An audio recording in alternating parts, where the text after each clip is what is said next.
Attendez.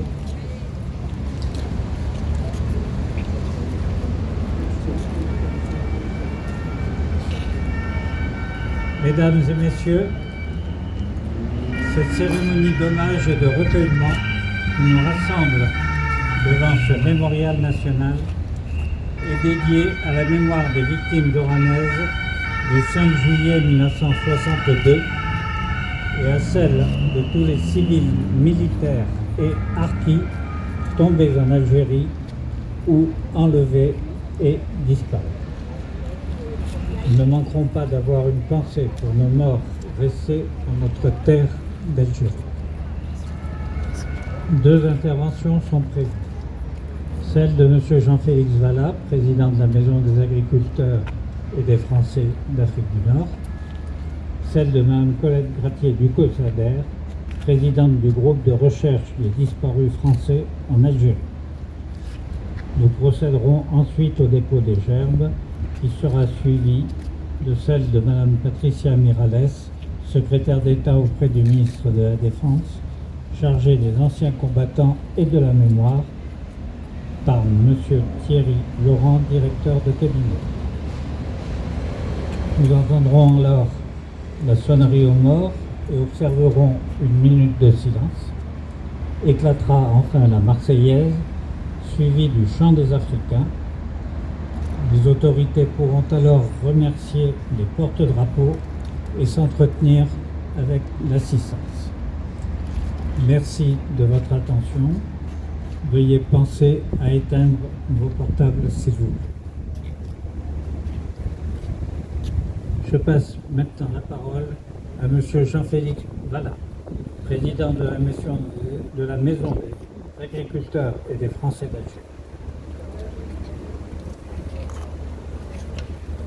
Monsieur le directeur de cabinet de Madame la secrétaire d'État aux anciens combattants et de la mémoire, Monsieur le directeur adjoint de l'Office national des anciens combattants et des victimes de guerre chargé des rapatriés, Mesdames et Messieurs les parlementaires, Mesdames et Messieurs les élus régionaux, départementaux et municipaux, Madame la représentante de Monsieur le Président de la Fondation pour la mémoire de la guerre d'Algérie et des combats du Maroc et de la Tunisie, Monsieur le directeur du projet chargé des questions mémorielles sur la colonisation et la guerre d'Algérie par le Président de la République, Monsieur le Président du Souvenir français, Messieurs les représentants de l'Association des soldats disparus en Algérie, Messieurs les représentants du Président du Secours français, Mesdames et Messieurs les présidents d'associations de rapatriés, de harkis ou de leurs représentants et leurs amis métropolitains, Mesdames et Messieurs,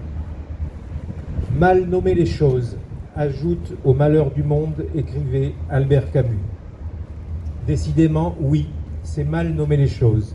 Quand ce 61e anniversaire des massacres d'Oran du 5 juillet 1962, le nombre d'Européens tués et enlevés, puis ultérieurement mis à mort, soit dénaturé dans une des contributions du Dictionnaire de la guerre d'Algérie, ouvrage paru en février 2023, soit presque 61 ans après ce massacre.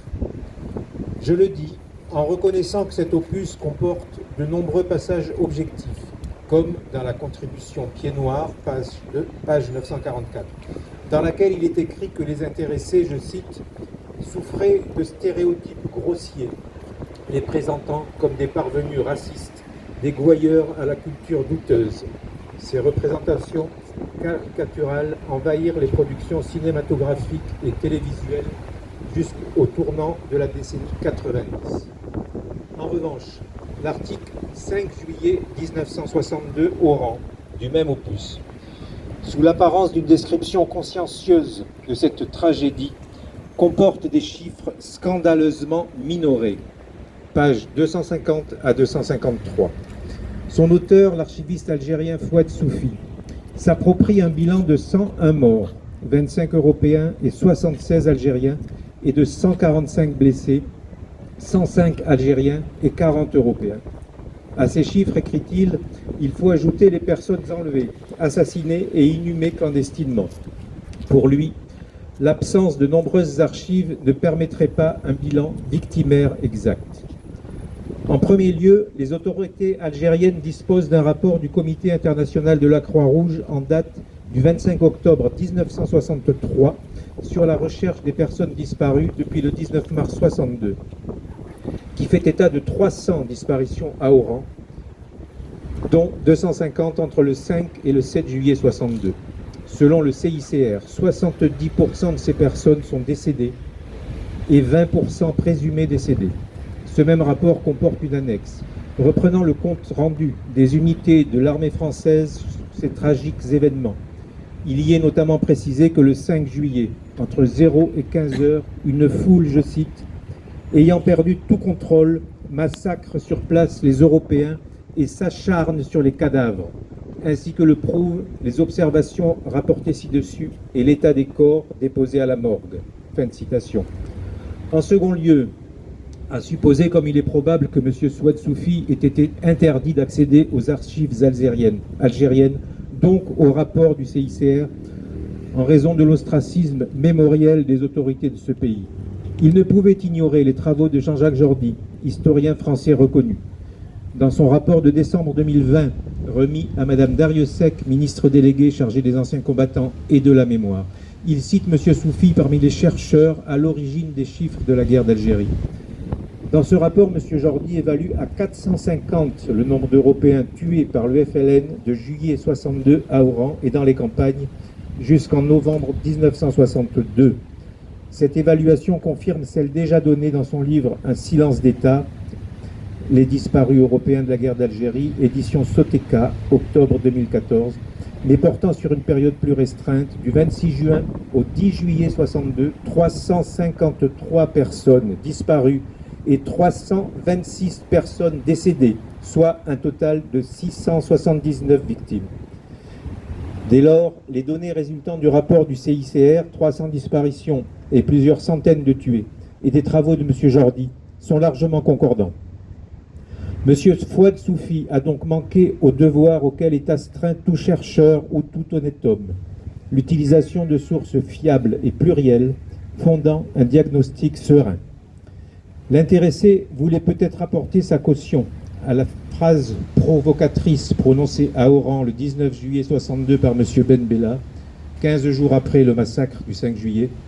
Je cite, « L'Algérie indépendante est un oasis de paix où couleront le lait et le miel. » Cette contribution de M. Soufi, chercheur algérien au dictionnaire de la guerre d'Algérie, nous est insupportable et prouve, une fois encore, l'ostracisme dont sont victimes les Français d'Algérie depuis 61 ans.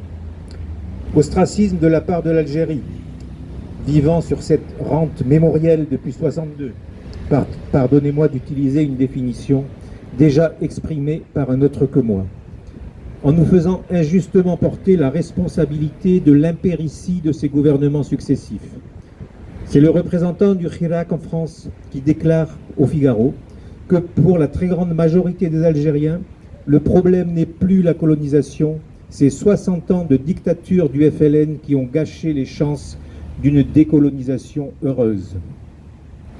Ostracisme du gouvernement français de l'époque, voulant justifier à tout prix son abandon tragique et délibéré en 62 d'1,5 million de citoyens français à part entière, qu'ils soient d'origine européenne ou musulmane. Le pouvoir gaulliste, trop pressé d'en finir, n'a pas imposé au FLN des garanties suffisantes pour les Européens d'Algérie et les Algériens pro-français. Ce pouvoir était obsédé par le maintien des expériences nucléaires au Sahara et l'exploitation par les multinationales françaises des ressources en gaz et pétrole du sous-sol algérien. Ostracisme enfin de la gauche actuelle, oublieuse de la politique musclée qu'elle a menée en Algérie de 1954 à 1958, qui se rallie pour se faire pardonner aux anathèmes des héritiers des porteurs de valises et de la gauche intellectuelle sartrienne. En 1961, Jean-Paul Sartre lui-même écrivait ces mots terribles et impardonnables. Je cite, « Dans un premier temps de la révolte, il faut tuer. Tuer un Européen, c'est faire d'une pierre deux coups. Vous supprimez un oppresseur et un opprimé. Reste un homme mort et un homme libre. » Dans le dictionnaire de la guerre d'Algérie, la rubrique consacrée aux philosophes de l'ultra-gauche utilise la litote pour interpréter cette phrase sinistre en la qualifiant seulement de, je cite, « violence libératrice ». Nul ne nie la violence de la guerre d'Algérie, mais elle fut réciproque. La limitation à la répression française est irrecevable. Elle aboutit à justifier les moyens par la fin qu'ils poursuivent et admettre que les indépendantistes étaient fondés à recourir à tous les procédés alors que leurs adversaires n'avaient droit à aucun.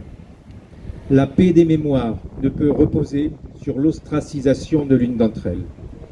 Nous sommes avec d'autres garants de la mémoire des Français d'Algérie et nous assumons cette juste cause. Dans le même but, et toujours afin que nul n'oublie nos disparus, notre association travaille en duo avec le groupe de recherche des Français disparus en Algérie, présidé par Colette Ducossader, au projet Graines de mémoire, qui devrait être opérationnel en cette fin d'année 2023.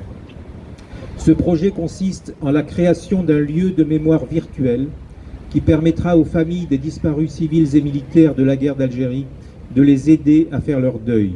Ce projet est aidé par le ministère des Armées, la Fondation pour la mémoire de la guerre d'Algérie, le Secours de France, des dons privés et nous l'espérons par plusieurs collectivités régionales que nous allons rencontrer dès la rentrée. Mes amis, oublions l'opprobre que le pouvoir clanique algérien et ses relais dans la bien-pensance française font peser sur la présence de nos ancêtres sur les terres du Maghreb. Toute œuvre humaine est imparfaite, mais les disparus, les victimes civiles et militaires de la guerre d'Algérie, les harkis, portent l'éclatant témoignage qu'il existait des femmes et des hommes de bonne volonté, recherchant les voies d'un avenir commun et fraternel. Je vous remercie.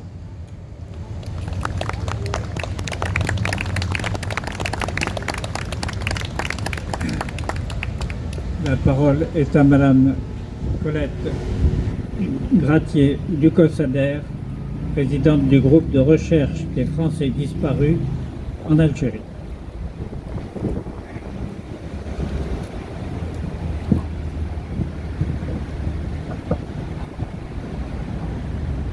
Mesdames, Messieurs, je m'associe aux remerciements que Jean-Félix vient de vous faire. Mais je voudrais quand même ajouter personnellement mes remerciements à Monsieur Romain qui, sans compter, a écouté nos doléances pour qu'aujourd'hui soit vraiment une réunion parfaite. Merci Monsieur Romain. Et puis je dois remercier Yves Cinceau et Jean-Félix Vallat. Mais je n'oublie pas les petites mains de l'association. Monique Chavrondier, Emmanuel Cugnier et bien entendu ma chère Nicole qui, sans vous, on ne serait pas là aujourd'hui. Merci Nicole pour tout ce que vous faites pour nous. Notre association s'efforce de faire la lumière sur le sort des civils européens enlevés en Algérie par le FLN, l'ALN de 1954 à 1963 et tout particulièrement pour les victimes oranaises du 5 juillet 1962.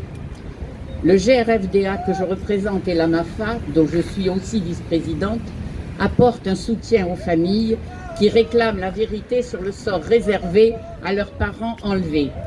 Ce combat difficile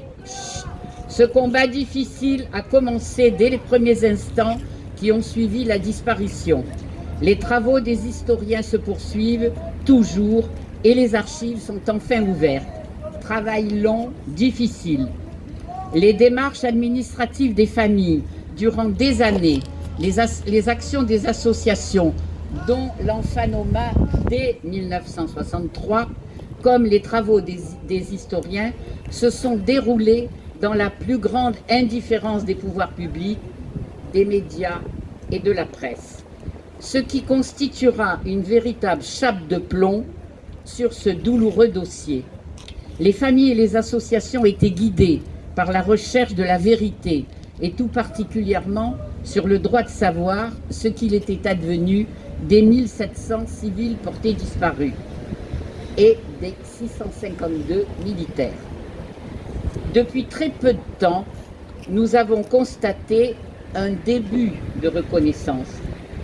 Désormais, le dossier des enlevés portés disparus est au cœur de nos entretiens avec le chef de l'État et avec certains ministères.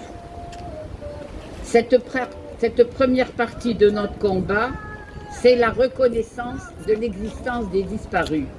Cette période s'est déroulée de 1962 à 2001. Pendant ce temps-là, la réalité même des enlèvements était mise en doute par l'administration. On évoqua pour les militaires une désertion pour les jeunes hommes civils, l'abandon de famille et le désir de changer de vie. Pour les femmes, la légèreté de leurs mœurs. Le terme même de disparu n'était pas compris. Pour les uns, un disparu est un mort. Pour les autres, quelqu'un qui s'est volontairement évanoui dans la nature. Il a donc fallu convaincre que nos disparus étaient des enlevés portés disparus. La situation était très préoccupante pour les familles après les enlèvements. Elles n'ont bénéficié d'aucun soutien psychologique. Nous étions seuls face à l'adversité et sans le secours moral et financier de nos parents et amis, la situation de nos enfants aurait été dramatique. Le gouvernement français, niant le chaos régnant dans le nouvel État indépendant et soucieux de favoriser à tout prix l'harmonie des rapports avec le pouvoir algérien, estima le dossier des enlevés portés disparus très encombrant. Il occulta ce dossier embarrassant et resta sourd à nos démarches jusqu'en 2002. En 1992, il y avait bien eu la publication par Geneviève de Ternant de son livre « L'agonie d'Oran ». En 1996, il y avait les travaux de Jean Monnet qui soutenaient sa thèse.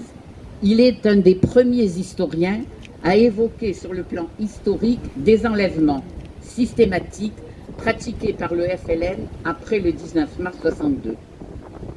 Nous allons avoir maintenant une deuxième période, celle de 2003 à 2011, qui furent les années charnières de notre combat. Devant l'impéritie des gouvernements successifs, nous avons mis en place un groupe de travail, le GRFDA, composé de Monseigneur Baud et d'historiens comme le général Fèvre, Jean Monnet et de familles concernées, afin d'obliger l'État à prendre en compte ce problème douloureux. En 2004, enfin, apparaissent les premières listes de disparus élaborées par le ministère des Affaires étrangères et par la mission interministérielle aux rapatriés. Puis, les travaux de M. Diefenbacher vont déboucher sur la loi du 25 février 2005. Cette loi marque un tournant dans nos démarches. Elle disposait dans son article 2 « La nation associe les rapatriés d'Afrique du Nord, les personnes disparues, les populations civiles victimes du massacre ou d'exactions commises durant la guerre d'Algérie et après le 19 mars 62 en violation des accords d'Évian, ainsi que les victimes civiles des combats de Tunisie, du Maroc, à l'hommage rendu le 5 décembre aux combattants morts pour la France en Afrique du Nord. En 2006, nous avons obtenu que cet article soit inscrit sur une plaque joustant les colonnes, la petite plaque qui est là, joustant les colonnes du mémorial. Un grand pas a été fait pour nous. Nous assistions à la matérialisation de cette loi. En 2009 fut créée la commission disparue, comprenant le cercle algérianiste, le GRFDA dans son ensemble, sous l'autorité de Jean-Jacques Jordi. En 2011, la parution de son livre « Un silence d'État » contient les listes de la commission disparue. Enfin, la troisième période commence en 2012 à nos jours. Le 28 février 2012 sera inauguré le défilement des noms des enlevés portés disparus. Une liste complémentaire sera affichée le 5 juillet 2021.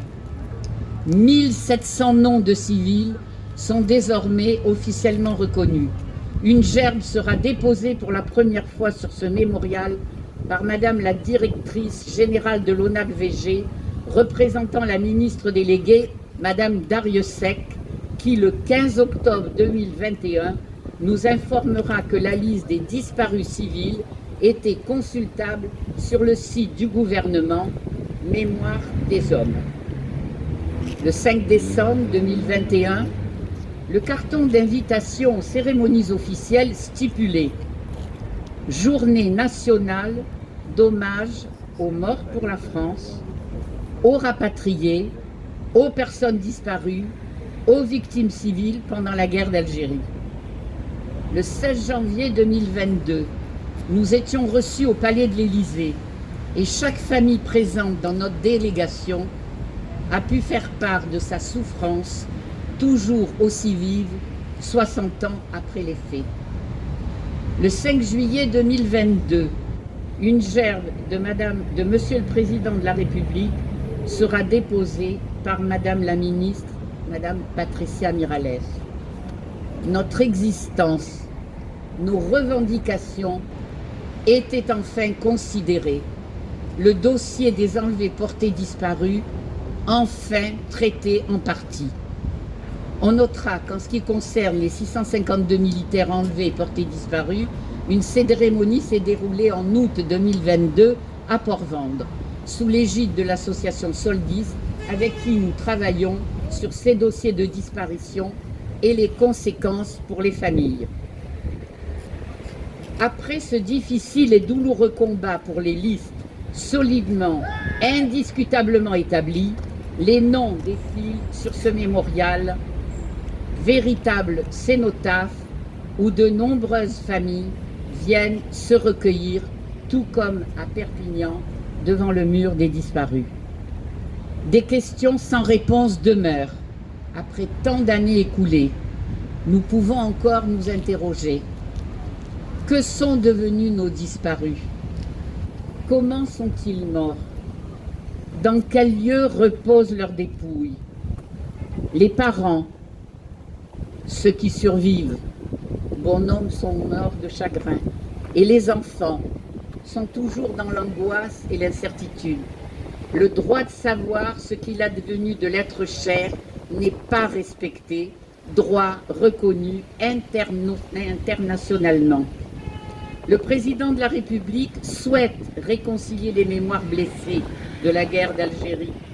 Parmi elles figure, et trop souvent méconnue, celle des enlevés, mis au secret, mis à mort.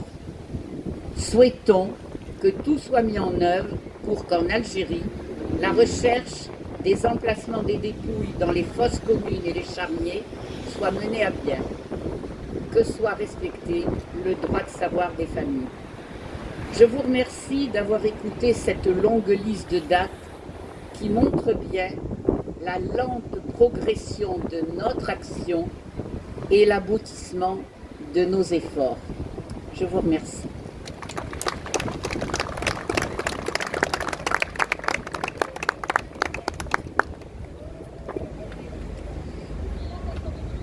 Nous allons procéder au dépôt de gerbes. Gerbe de l'Enfanoma par Madame Ferrandis, vice-présidente de l'association, et par Monsieur Bellifa.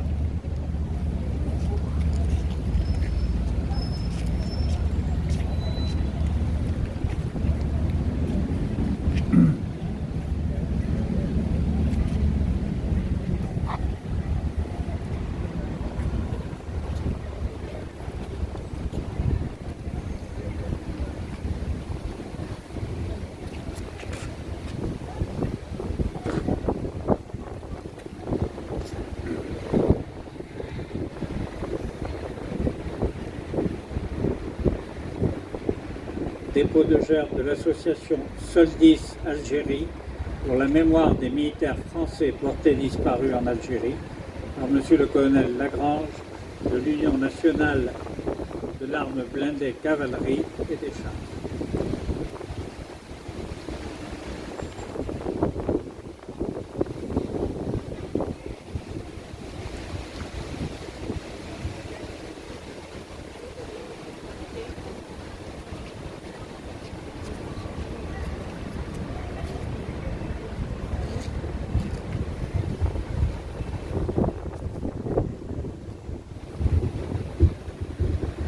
Dépôt de gerbes de l'association des familles des victimes du 26 mars 1962 par Madame Ferrandis, présidente.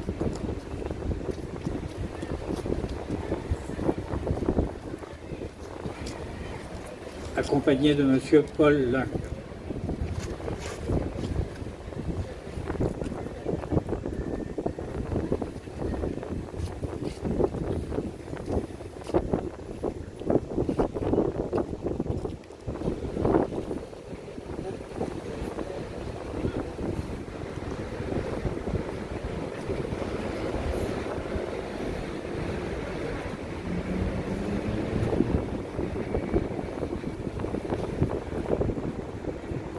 Dépôt de gerbe de la Maison des agriculteurs et des Français d'Algérie par M. Valla, président.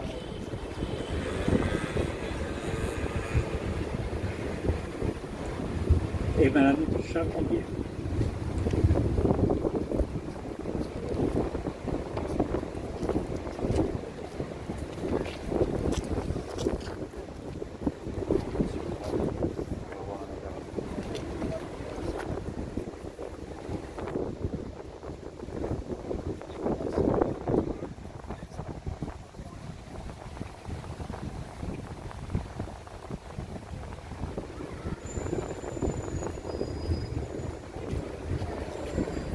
Dépôt de gerbe du groupe de recherche des disparus français en Algérie par Mme Ducossader, président, et d'enfants de disparus.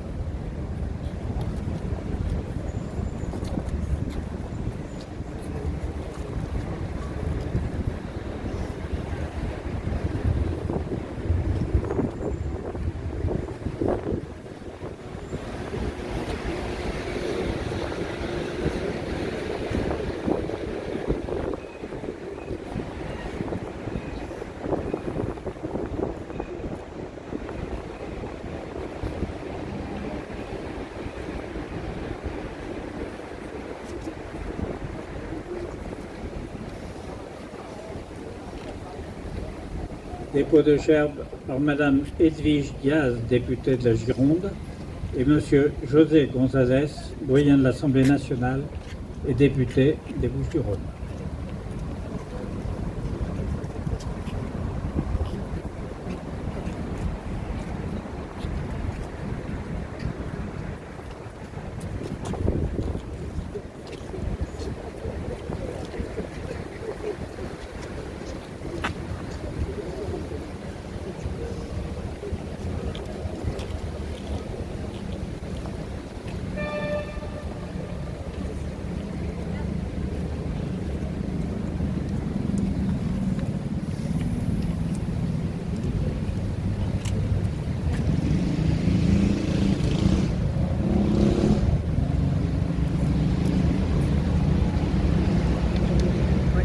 Dépôt de gerbe par Mme Michèle Tabarot, députée des Alpes-Maritimes, et M. Tabarot Philippe, sénateur des Alpes-Maritimes, accompagné de son fils.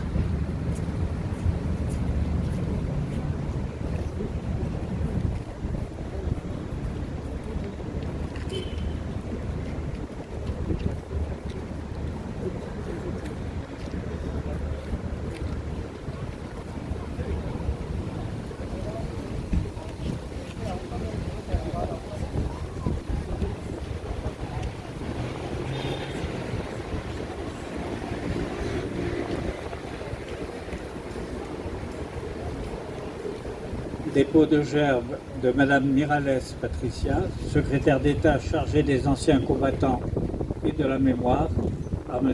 Thierry Laurent, directeur de cabinet.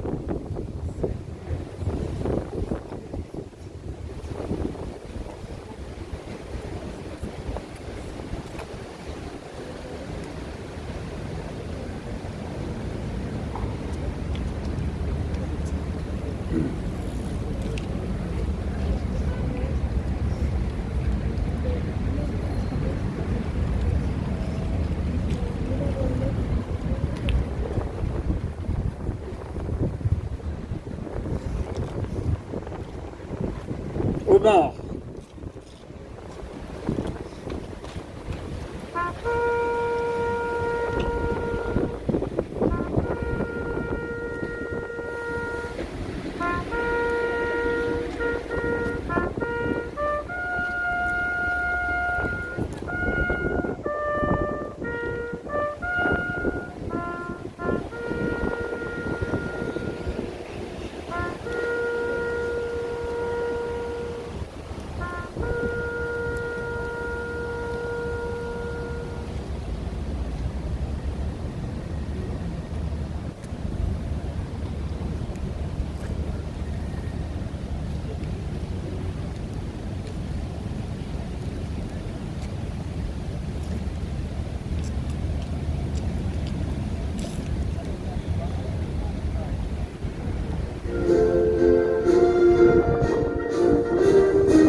ce secret vainqueur. En avant, en avant, en avant. C'est nous les Africains qui revenons de loin, venant des colonies pour sauver la patrie. Nous allons dévoiler, et nous avons au cœur une invincible ardeur.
Les participants sont invités à demeurer quelques instants sur place pendant que les personnalités remercient les porte-drapeaux et reviendront les saluer sans retenir avec eux.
La cérémonie est terminée. Vous êtes invités à participer à la cérémonie organisée sous l'Arc de Triomphe par les associations Amis, le Clan R et Allo, ancienne du lycée Mauricière à Oran. Rendez-vous à 17h30 à l'angle Champs-Élysées, rue de Dilsey. J'ajoute qu'une gerbe a été livrée trop tard, la gerbe d'une certaine Juliadis, mais elle ira à l'Arc de Triomphe. Ici.